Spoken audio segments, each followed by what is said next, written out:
As Meditações de René Descartes. Eu hoje gostaria de falar com vocês um pouquinho sobre o filósofo René Descartes. Descartes é um filósofo do século XVII. Ele nasceu no final do século XVI, mas ele escreve no século XVII. Como todos nós sabemos, o século XVI, o século XV e o século XVI foi um século de profundas transformações. Nós tivemos o renascimento cultural, tivemos a expansão comercial e marítima, tivemos também a reforma protestante, a contra-reforma. Então, muita coisa muda, o que torna esses tempos tempos de inovações, de inseguranças, de incertezas. Quando nós falamos de Descartes, geralmente o seu nome é associado à dúvida, ao ceticismo, mas nós temos que ter claro que Descartes não é de modo algum um cético. Descartes é um filósofo racionalista que pretende fundamentar o conhecimento na razão. E, para tanto, ele fará um uso instrumental do ceticismo. Eu gostaria de falar com vocês um pouquinho sobre a cronologia. Aqui nós temos o nascimento do René Descartes em 1596 e vamos para as suas obras importantes. Né? O Descartes ele renuncia a uma obra dele chamada Tratado do Mundo em 1634. Quando nós falamos que eram tempos de incertezas e inovações, nós temos que lembrar também das condenações aqui a chamada Inquisição submetia muitos dos cientistas, muitos dos filósofos. Então, diante da condenação de Galileu Galilei, Descartes renuncia a publicar o seu Tratado do Mundo. Nós teremos a publicação de uma outra obra sua, O Discurso do Método, em 1637. Depois, em 1641, nós teremos a publicação das Meditações. Quando nós lemos o Discurso do Método e as Meditações, nós observamos algumas diferenças. E eu quero mostrar para vocês, inicialmente, quais são essas diferenças. No Discurso do Método, o filósofo René Descartes, ele quer conversar principalmente com o filósofo moderno Montaigne e um outro muito pouco conhecido, ele é muito pouco conhecido de modo geral, ele é mais estudado, restrito ao âmbito acadêmico, que é o Pierre Charron, um padre chamado Pierre Charron, que faz também um uso instrumental do ceticismo. Então, no discurso do método, Descartes pretende dialogar, sobretudo, com Montaigne e com Charron. Outro detalhe é que vocês se lembram do Renascimento cultural, em que as obras filosóficas, as obras literárias, elas passam a ser escritas na língua do povo e não mais simplesmente em latim. Então, o que acontece? Descartes escreve o discurso do método em francês. Ele não escreve em latim. Já as meditações é uma obra escrita em latim. E nas meditações, Descartes pretende dialogar com a tradição escolástica. Então, essa é a diferença. As Meditações é uma obra endereçada aos doutos. O discurso do método ao homem comum também. Descartes pretende, nas Meditações, provar a existência de Deus, que a alma é imaterial e distinta do corpo. Então, já aí nós percebemos que ele não é um filósofo cético, ele é um filósofo dogmático, ele é um filósofo que quer buscar uma verdade na qual ele possa se ancorar. Ele procura o que ele chama de ponto arquimediano. Vocês se lembram da alavanca de Arquimedes? Arquimedes falava: dê-me um ponto fixo e eu moverei o mundo. Quando você fixa uma alavanca em ponto, você consegue mover coisas que você não conseguiria movimentar caso não fosse o uso dessa alavanca. Então, Descartes procura o ponto arquimediano. É um ponto no qual ele pode se apoiar para daí erguer todo o edifício de suas verdades filosóficas. Descartes quer certeza na ciência. Por isso, ele não é um filósofo cético. Geralmente, nós associamos o ceticismo à dúvida, mas a tradição cética, de modo algum, é uma tradição que se apoia, que se sustenta na dúvida. Isso eu vou falar com vocês um pouquinho aqui durante essa aula. Então, vamos lá para o contexto histórico. Nós já falamos: renascimento cultural, reformas religiosas, expansão comercial e marítima, contato com outros povos, o que ressuscita o ceticismo moral. E aqui, com o Renascimento, nós tivemos também o resgate das tradições antigas, dos livros antigos, dos clássicos. Então, as escolas filosóficas helenísticas, que são epicurismo e ceticismo, voltarão a influenciar os artistas, os filósofos e os escritores dessa época. Então, na época de Descartes, o ceticismo passa a ser uma espécie de ameaça à ciência. Então, o que o Descartes quer? Ele se utiliza do ceticismo para vencer o ceticismo. Ele vai propor o que nós chamamos de dúvida metódica, que é uma radicalização da dúvida, que ele vai dizer: olha, então vamos lá, vamos levar a dúvida até as últimas consequências para ver se resta alguma certeza. Então, o objetivo dele, eu volto a lembrar, é estabelecer algo certo, indubitável, alguma evidência na qual ele possa se sustentar.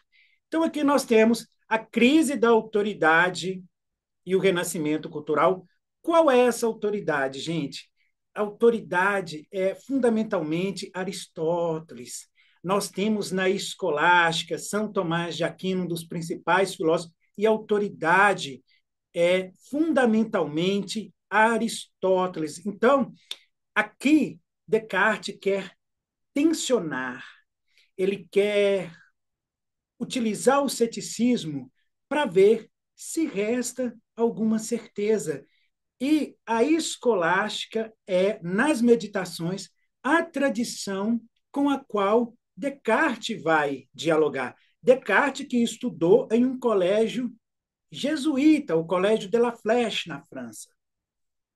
Então, nós temos o resgate, como eu disse, das filosofias epicuristas, estoicos e céticos, as reformas religiosas e o enfraquecimento da unidade cristã. Eu não vou gastar muito tempo nisso, eu recomendo a vocês, caso não tenham estudado ainda esses movimentos cruciais no século XV e XVI, que então se aprofundem a fim de melhor compreender as críticas que Descartes faz e contextualizá-lo melhor. Revolução científica, novo ideal de saber, expansão marítima, descoberta do ceticismo moral. Gente, o que é o ceticismo moral? O ceticismo moral é o seguinte, e ele é também redescoberto nas obras dos filósofos céticos. Aqui tem um resgate fundamentalmente do filósofo grego do século II depois de Cristo, chamado Sexto Empírico. O que é o ceticismo moral? Ora, quando você se depara com outros povos que têm os costumes absolutamente diferentes dos seus, você pode ser levado a pensar o que o faz pensar que o seu valor é um valor mais verdadeiro do que o daquele povo. Então, nós temos vários tipos de comportamentos, vários modos de interpretar a realidade, de agir, que é absolutamente contrário aos modos do povo europeu. São descobertos povos com comportamentos absolutamente distintos e variados. Então, isso faz com que muitos da época caia no que nós poderíamos chamar de ceticismo moral, que é não dizer que um valor é mais verdadeiro do que o outro, uma vez que nós percebemos uma diversidade desses valores. O que é errado aqui é correto para uma outra civilização e é errado em outra. Então, nós caímos numa espécie de relativismo que nos leva a afirmar que não podemos, com certeza absoluta, dizer quais valores são corretos. A filosofia busca a autonomia da razão. Aqui nós temos uma influência em Descartes do filósofo chamado Pierre Charon, que é um filósofo padre, e que ele influencia Descartes na formulação do cogito, né? Ele é um filósofo que procura se desvencilhar da escravidão, das paixões, da superstição, da opinião, da filosofia dogmática, que obviamente aqui é o que nós chamamos de autoridade há pouco tempo, que é a filosofia escolástica, e ele quer, Charron já propõe a cisão entre teologia e filosofia. Charron quer a autonomia da filosofia. Ele quer dizer o seguinte: olha, as verdades reveladas, a Bíblia, ela é da alçada da teologia. Isso cabe aos padres e nós não vamos contestar. Agora, a filosofia é um saber mundano. Então, quem deve se ocupar da filosofia de maneira independente são os homens comuns, os filósofos. Né? Quando eu digo homem comum, não estou falando do que eles chamam aqui de vulgo, de populacho. Né? Nós estamos dizendo dos filósofos, que são homens, que não possuem nada de divino. É uma sabedoria humana, demasiadamente humana. E o livro do Pierre Charon é um livro enorme chamado La Sagesse, que significa a sabedoria. Então, Pierre Charon ele faz um resgate do ceticismo, né, através da leitura da obra dos gregos antigos, sobretudo o Sexto Empírico, e pretende desvencilhar a filosofia, a razão humana da razão divina, que seria, no caso aí, a teologia. Então, como ele influencia Descartes, né? Como eu disse, o discurso do método é um diálogo, sobretudo com Charron e com Montaigne. Então, nós vamos ter em Descartes, né, ele se aproveitando desse caldo cultural, porque, gente, nada brota sozinho, obviamente. Então, Descartes ele está imerso ali em um contexto cultural que o permite pensar as coisas que ele pensou. Então, ele irá fundar o que nós chamamos de racionalismo moderno. Então, como eu disse, as obras fundamentais dele o discurso do método e as meditações. Né? Outra coisa importante é que, herdeiro de Pierre Charon, Descartes recusa-se a fazer teologia. O que Descartes faz é filosofia. O que ele quer é fundar um saber. Ele pretende elaborar um método que permite fundar um saber em bases sólidas e na razão natural. É isso que Descartes pretende. Então, Descartes, nas meditações, ele procura um ponto seguro para as ciências e tem a pretensão de provar racionalmente que a alma existe, que ela é distinta do corpo, e aqui nós temos a proposta de um dualismo, né? Nós somos alma e corpo. Há uma distinção entre essas duas coisas e Descartes pretende provar isso nas meditações e também a existência de Deus. Então, as meditações, elas são 6 e elas se dividem na primeira, em que Descartes propõe a dúvida metódica, a dúvida epistemológica metódica. Gente, ele vai radicalizar a dúvida a ponto de duvidar da existência do mundo exterior, do mundo sensível. Mas o que nós temos que levar em consideração é que essa dúvida ela é proposital, ela é metódica. Descartes não é nenhum camarada que duvida que existe uma parede, que existe o céu, que existem as estrelas. Então, é importante deixarmos claro que a dúvida de Descartes é uma dúvida metódica. Então, na primeira meditação, nós temos a dúvida geral. Na segunda, nós temos o ego. E sobre o ego se divide em 3 partes. A primeira, ele prova a existência do ego.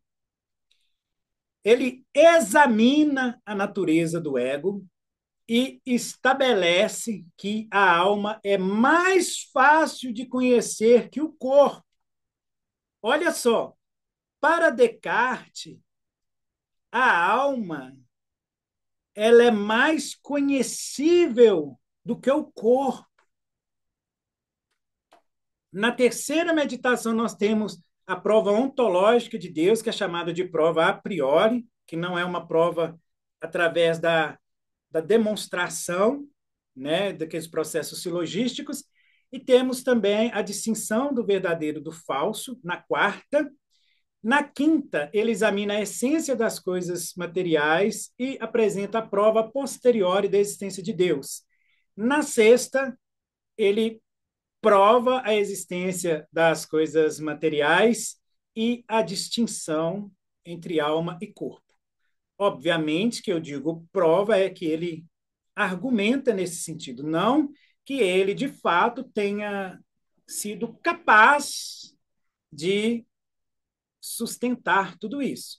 Então vamos lá, o pai do racionalismo, de René Descartes, busca na razão os fundamentos da verdade científica, pretensão de fundar o saber na razão natural, unificar todos os conhecimentos humanos a partir de base segura.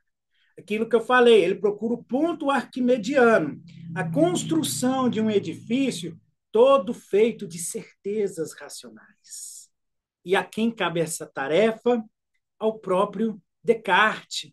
É ele que vai falar na primeira meditação e também no discurso do método que ele quer recusar tudo que ele aprendeu até então e começar tudo desde os fundamentos. Rejeita, como eu disse, o princípio de autoridade, liberação da filosofia, autonomia do pensar, liberação da filosofia de quê, gente? Como eu disse, da teologia. A filosofia não deve mais se submeter à teologia, ela deve ser um saber autônomo. E aqui, como eu disse, a filosofia de Descartes, ela é sobretudo não cética. O que isso significa?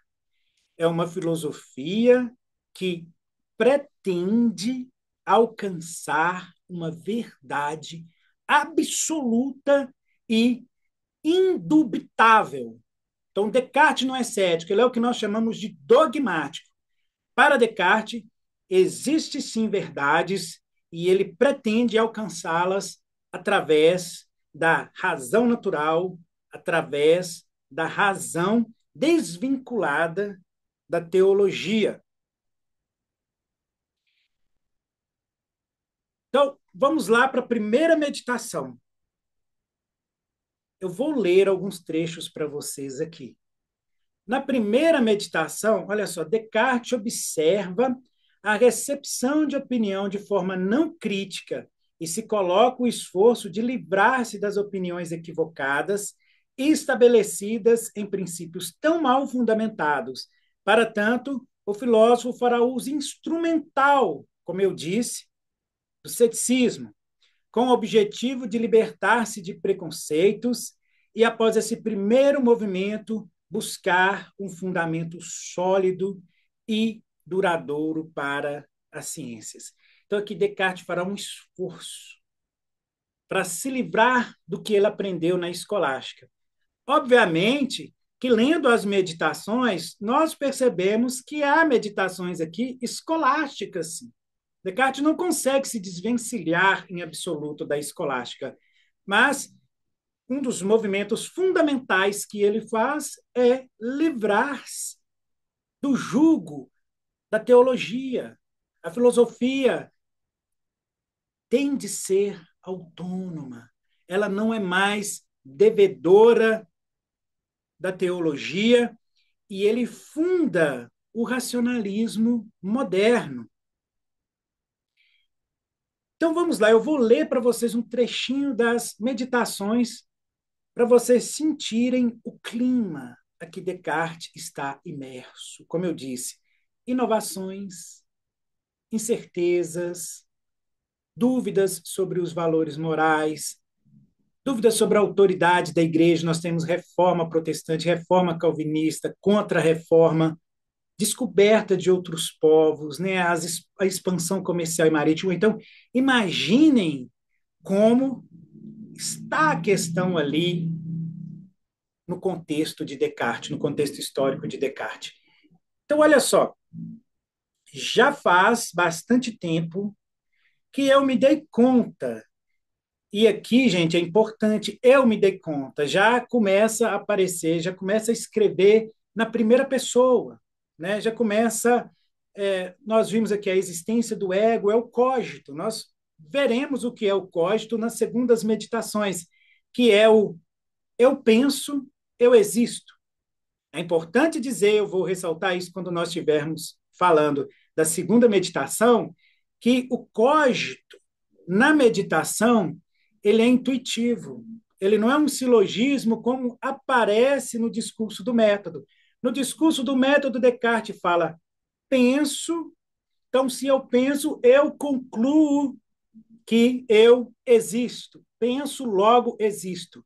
Para Descartes, o cogito não é um silogismo, como está lá no discurso do método, que, como eu disse, é uma obra mais popular. Aqui Descartes está escrevendo para os doutos. Então, o cogito aqui, ele é intuitivo, penso, existo. Na medida em que eu penso, eu me percebo, eu me vejo. É uma verdade intuitiva, eu me vejo pensando. Não é, de modo algum, um silogismo. Então, já faz bastante tempo eu me dei conta de que, a partir de minha infância, considerara verdadeiras muitas opiniões equivocadas e de que aquilo que mais tarde estabelecia em princípios tão mal fundamentados só podia ser de veras suspeito e impreciso, de maneira que era preciso que eu tentasse com seriedade, uma vez em minha vida, livrar-me de todas as opiniões nas quais eu acreditara até o momento e começar tudo novamente, a partir dos fundamentos, se pretendesse estabelecer algo sólido e duradouro nas ciências. Então, Descartes procura algo sólido, ele procura evidência, ele procura uma verdade indubitável, em que não se pode depositar a mínima incerteza, a mínima insegurança. Portanto, Descartes é um filósofo não cético. Ele é o filósofo da certeza e não o filósofo da dúvida. Ele radicaliza a dúvida com o objetivo de testar, com o objetivo de avaliar se algo irá resistir à dúvida. E, segundo ele encontra o cogito, que é algo que resiste a essa metodologia que Descartes cria. No segundo parágrafo da primeira meditação, nós teremos o procedimento para se desfazer das falsas opiniões.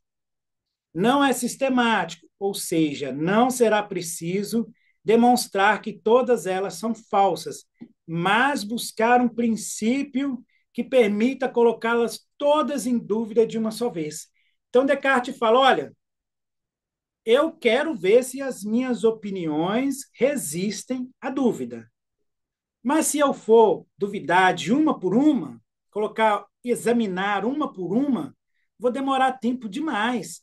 Acho que ele ia acabar escrevendo um livro como o do Pierre Charon à la Sagesse, que é um livro gigantesco, que teve futuramente que ser resumido pelo Pierre Charon, e aqui nós temos, felizmente, a tradução do Pequeno Tratado da Sabedoria para o português, do Pierre Charon.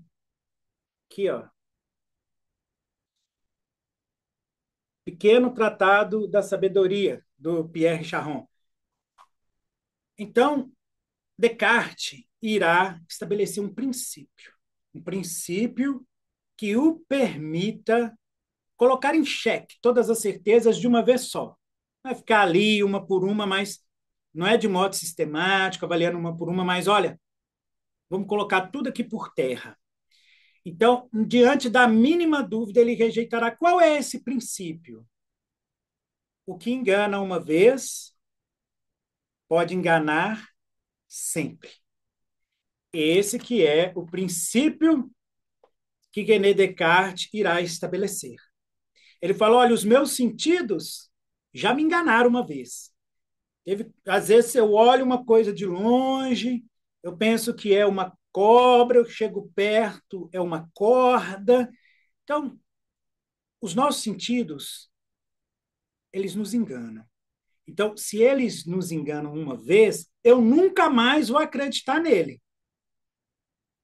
Né? Então, aqui a mínima dúvida já implica rejeição. E aqui Descartes já começa a se diferenciar dos céticos. Por quê? No ceticismo, lá da Nova Academia de Platão, na época que Carníades era diretor, era aceito o probabilismo. O que é o probabilismo? Eu vou assentir, não de maneira apaixonada, algumas coisas que me parecem verdadeiras. Então, eu examino a coisa, ela tem uma aparência de verdade, então eu vou aderir a ela de uma maneira não apaixonada, sabendo que mais para frente essa verdade pode ser contestada. E é isso que acontece no mundo científico, gente. Quantas coisas na nossa ciência não mudaram? Quando nós pegamos, por exemplo, o CID, o DSM para falar dos sofrimentos mentais, dos diagnósticos, o que acontece? Algo que era tido como patológico há 30 anos atrás, há 10 anos atrás, hoje pode não ser. Algum transtorno que era tido como um transtorno psíquico passa a ganhar outro estatuto. Olha o que aconteceu, por exemplo, com o autismo.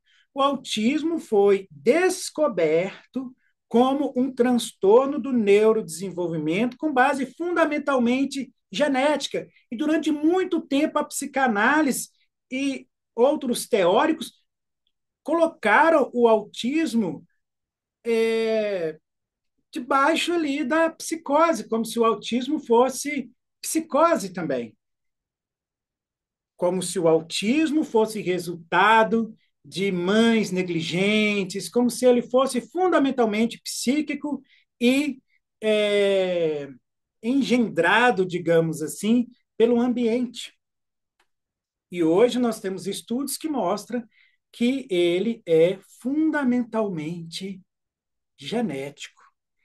Então, as verdades, às vezes, elas são provisórias. Nesse caso, eu dei um exemplo de algo que foi calamitoso, né? Foi fonte de muito sofrimento. Mas várias coisas na ciência, ainda que não nos cause transtornos, algumas verdades, elas são substituídas.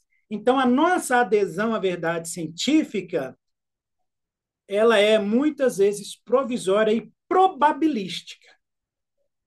E aqui o Descartes, diferentemente de outros céticos, Descartes não aceita probabilismo. Ele quer uma verdade absoluta. Nada de probabilismo. Então, diante da mínima dúvida, Descartes rejeita como falso. No ceticismo antigo, no ceticismo de Carníades, no ceticismo fundamentalmente de Sexto Empírico, um filósofo grego do século II depois de Cristo, nós temos o que nós chamamos de equipotência ou equipolência. Você pega um argumento, você coloca outro argumento contrário para dialogar com aquele, vê que os dois argumentos se contradizem, os argumentos contraditórios têm o mesmo peso. Então, o que você vai dizer sobre a verdade daquela coisa? Você suspende o seu juízo. Então, aqui, Descartes, ele não procura a suspensão do juízo exatamente, ele vai tomar como falsa tudo aquilo que puder haver a menor dúvida. Então, tem a menor dúvida, é falso. Ele próprio chama isso aqui de suspensão do juízo, mas é um profundo equívoco de René Descartes. Aqui na 3 nós temos o engano dos sentidos. Então, gente, voltando, qual é o princípio estabelecido no segundo parágrafo? O que me engana uma vez pode me enganar sempre. Aqui nós temos no parágrafo 3 o argumento do engano dos sentidos, que permite duvidar da aparência e do fenômeno. Olha só que interessante. Os céticos antigos, ali por volta do século II, o século em que viveu o sexto empírico, nós temos inclusive uma tradição médica de céticos. Então, os céticos, na época de sexto empírico, eles não duvidam da aparência das coisas e nem dos fenômenos.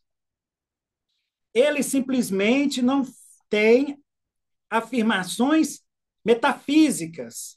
Por exemplo, que eu vejo uma pessoa na minha frente, que aquela pessoa me fala, que aquela pessoa é um ser humano racional como eu. Em momento algum eu duvido disso, porque os meus sentidos percebem. Agora, se você me perguntar o que é o ser humano em si mesmo, qual é a natureza do ser humano, eu, como cético, digo, suspendo meu juízo.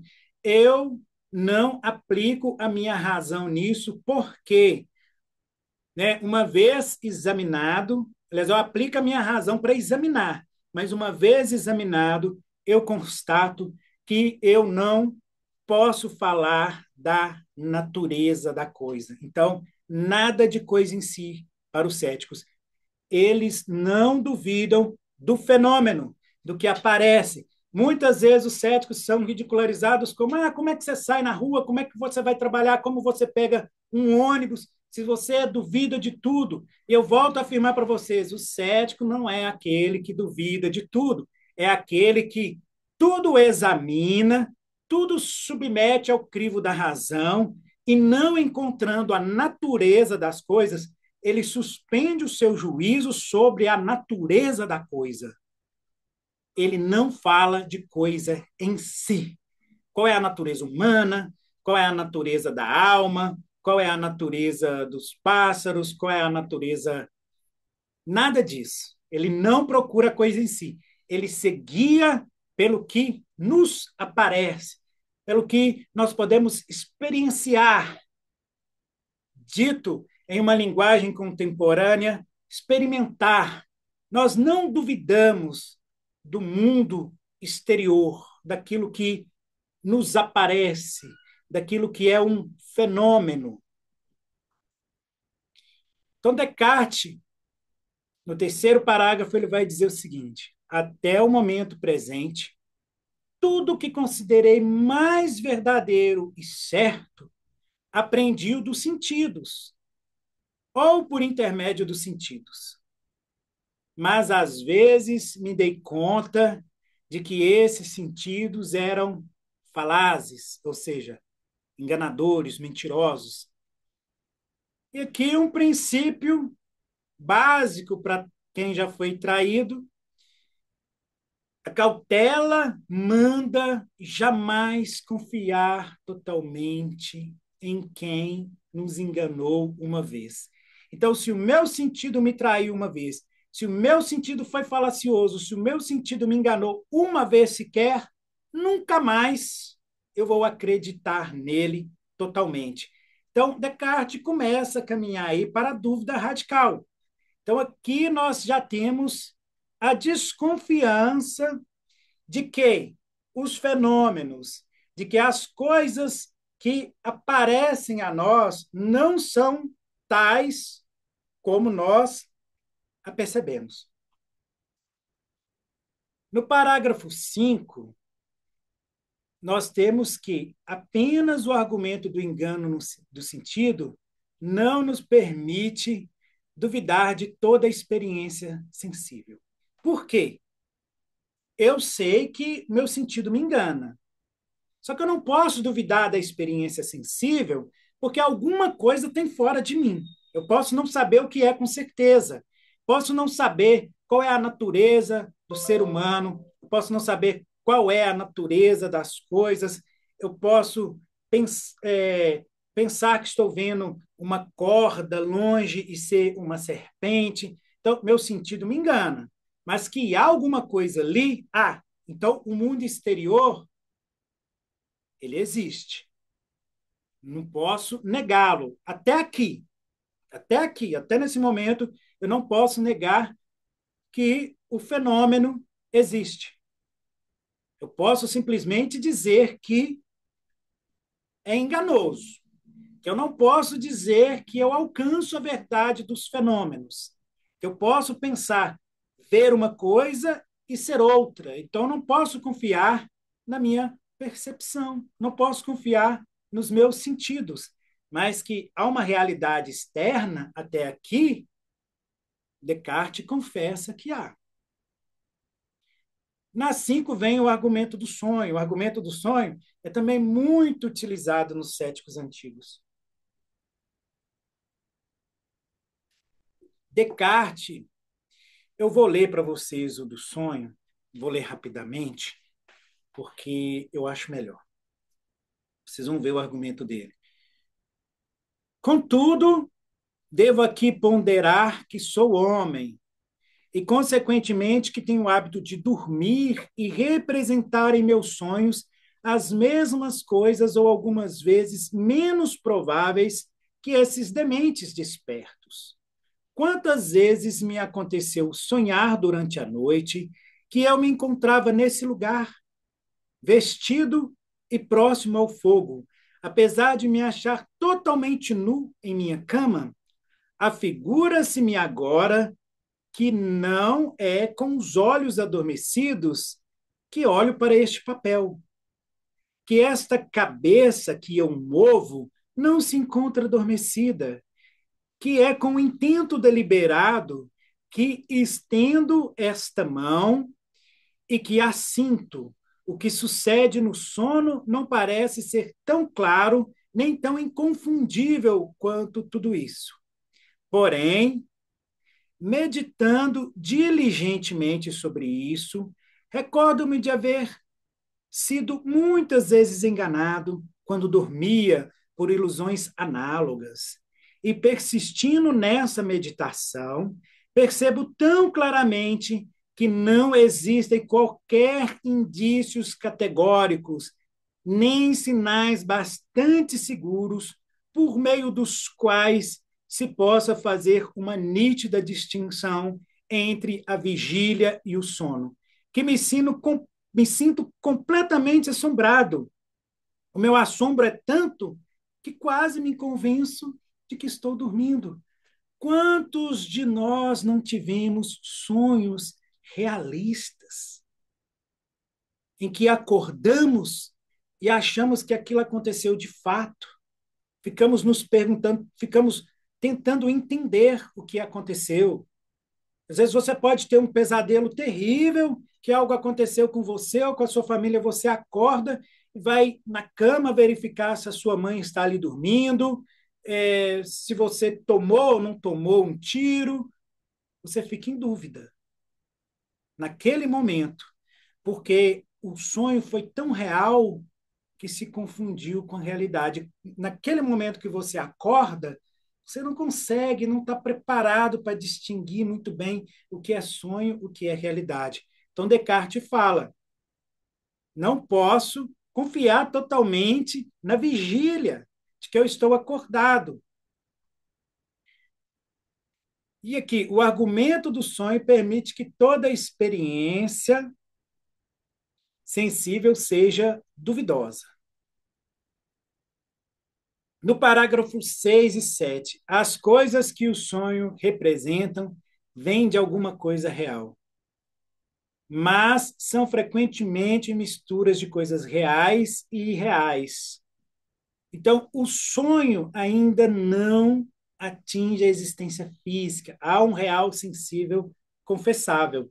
Porque, olha, se eu tenho imagens nos meus sonhos, e essas imagens não são de todo reais, essas imagens devem ter vindo de algum lugar. Por exemplo, quando nós figuramos uma esfinge, uma mistura de asas com leão, com humano, o que nós percebemos? Essa imagem, esse ser, a esfinge, ele pode não ter uma referência no mundo físico, ela pode não existir, mas há uma junção de asa, de ser humano. Então, o mundo sensível, com esse argumento do Descartes aqui, ele passa a ser um mundo duvidoso, porém, não se pode negar que há um mundo exterior, que é o mundo físico. O mundo físico ainda é confessável aqui por Descartes. No oitavo, as ciências que dependem da consideração das coisas compostas são dúbeis e incertas. Então, qualquer ciência que for mistura de racionalidade com o mundo empírico ainda possui coisas duvidosas. As ciências que se dedicam às coisas simples e gerais, como a matemática e a aritmética, têm algo de incontestável. E aqui nós vamos ver como que o sonho atinge a verdade do mundo sensível, mas não atinge as verdades matemáticas. Quer eu esteja acordado, quer eu esteja dormindo, 2 mais 3 formarão sempre o número 5. E o quadrado jamais terá mais que 4 lados. E não parece possível que verdades tão evidentes possam ser suspeitas de alguma falsidade e dúvida. Então, Descartes, ele procura uma verdade tão certa como as matemáticas, que não possa ser submetida à dúvida de modo algum. No argumento 9 nós temos, no parágrafo 9 nós temos o argumento do Deus enganador, que Descartes fala: olha, tem um Deus que eu aprendi aí que me criou, mas e se esse Deus ele me engana sobre tudo? Se ele me faz pensar que existe um mundo físico, ele me faz pensar em algumas coisas, mas é tudo um engano. Ele me engana o tempo todo. E aqui eu quero já adiantar para vocês: vai aparecer o gênio maligno daqui a pouco. Mas nesse momento, o Deus enganador, ele é bondoso. Ele não é o gênio maligno. Então, Descartes vai criar a figura do gênio maligno mais para frente, porque esse Deus da tradição, que ele fala, o Deus enganador, ó, tem um Deus que me criou, me disseram isso daí. Mas e se ele me engana sobre tudo? Se ele me criou de tal maneira que eu penso que existe toda uma realidade fora de mim, mas isso é tudo uma ilusão produzida por aquele Deus. Basta vocês lembrarem aí da Matrix, né? Que o sujeito está ali plugado em uma máquina, há uma realidade que se passa toda virtual e aquele sujeito pensa que está vivendo aquela realidade. Então, é isso que o Descartes fala: olha, Deus pode ter me criado de tal modo que eu pense várias coisas que não existem, e ele me engana o tempo todo. Então, olha, o Deus ele poderia fazer com que eu tivesse falsas percepções. Esse argumento faz com que não haja sequer uma opinião da qual não se possa duvidar. Então, o argumento do Deus enganador coloca em xeque todas as opiniões que Descartes quer se desfazer. No 10, é importante, como eu disse, lembrarmos que a dúvida de Descartes é uma dúvida meditada, é uma dúvida proposital, metódica. Abre aspas. De todas as opiniões que no passado considerei verdadeiras, não existe nenhuma da qual hoje não se possa duvidar. Não por alguma falta de consideração ou imprudência, mas por razões muito fortes e refletidas, de modo que é preciso que de agora em diante suspenda o meu juízo a respeito de tais pensamentos e que não mais lhes dê crédito, como faria com as coisas que me afiguram manifestamente falsas, se deseja encontrar algo de imutável e indubitável nas ciências. Então vejam bem, aqui nessa afirmação de Descartes, eu quero mostrar para vocês uma problemática que faz com que ele contrarie o ceticismo, os argumentos céticos. Por quê? Ele fala que vai tomar todas as coisas em que houver dúvida como falsas. Se ele toma como falsa, ele não pode suspender o juízo. A suspensão do juízo é exatamente sobre a falsidade e a verdade da coisa. Essa coisa é verdadeira ou é falsa? O homem, ele é bom ou ele é mau em si mesmo, na sua natureza? Não posso afirmar, examinei, me parece que sim, me parece que não. Não posso afirmar, suspendo o meu juízo. A suspensão do juízo posterior ao exame, ela não adere nem à falsidade nem à verdade. Então, aqui, há uma problemática no texto do Descartes, porque ele diz: vou tomar como falsa, portanto, suspender o juízo. Se ele tomou como falsa, não é possível suspender o juízo.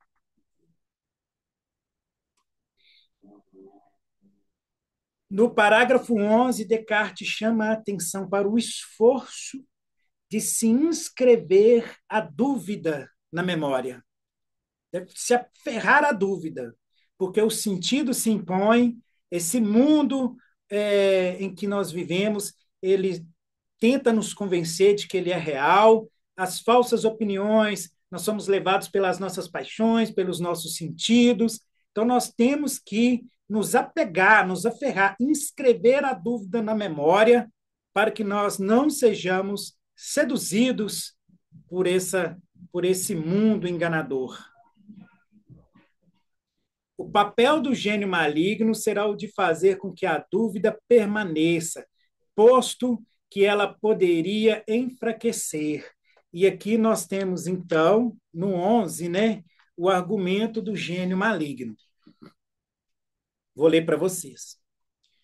Contudo, faz muito tempo que eu conservo em meu espírito a opinião.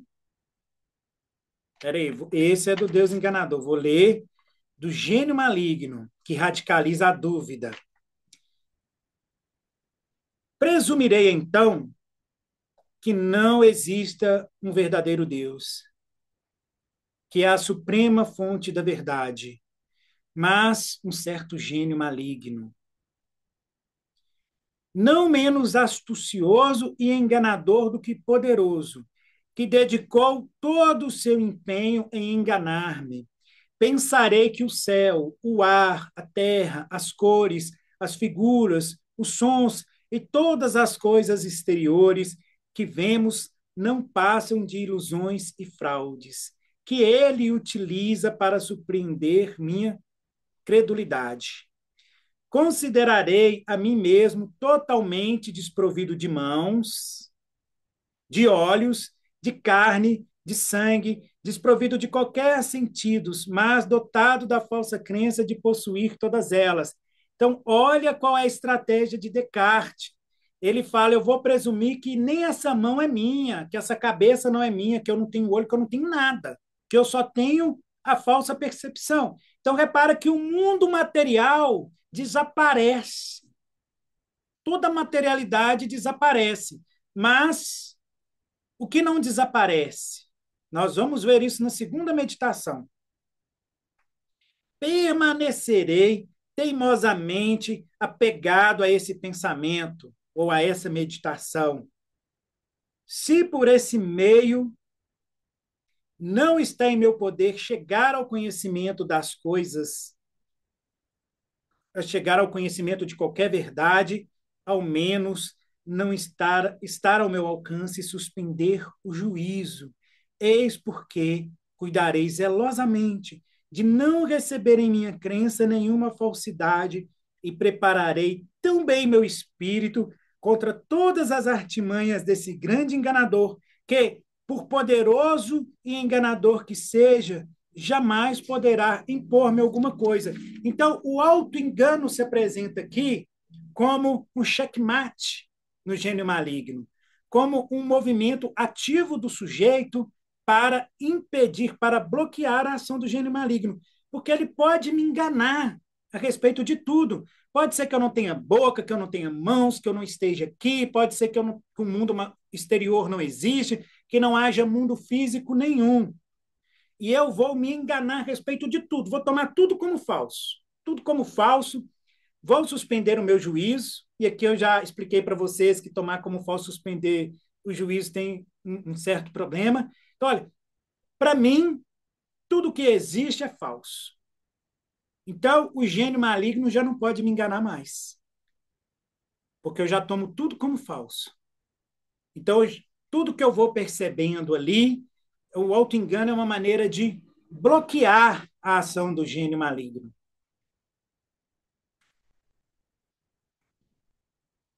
Então, a suspensão de todas as certezas. Aqui, com o argumento do gênio maligno, e eu encerro a análise da primeira meditação de Descartes, que é conhecido como dúvida geral. Aqui, Descartes tem a pretensão de ter aberto o caminho para a verdade. Desentulhou, limpou tudo, tirou os entulhos. Olha, questionou tudo que é do âmbito do mundo sensível, aquilo que eu aprendi das tradições. Então, o que sobrou agora? Eu duvido de tudo.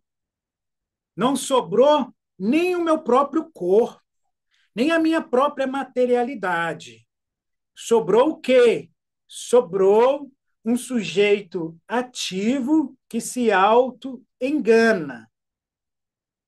A materialidade está colocada em questionamento. Eu duvido da existência dos sentidos, do mundo físico, do mundo exterior, de todas as minhas percepções. Mas algo permanece. E aqui está aberto o caminho para o cogito, para o eu sou, eu existo. Ou na formulação do discurso do método, se eu duvido, eu penso, se eu penso, logo existo. Mas nas meditações é colocado como uma intuição. Eu que duvido de tudo, eu me percebo como um ser pensante. Então vai ser a primeira certeza que Descartes irá estabelecer, é a certeza do cogito. Essa foi a primeira meditação. Eu aguardo vocês para falarmos sobre a segunda.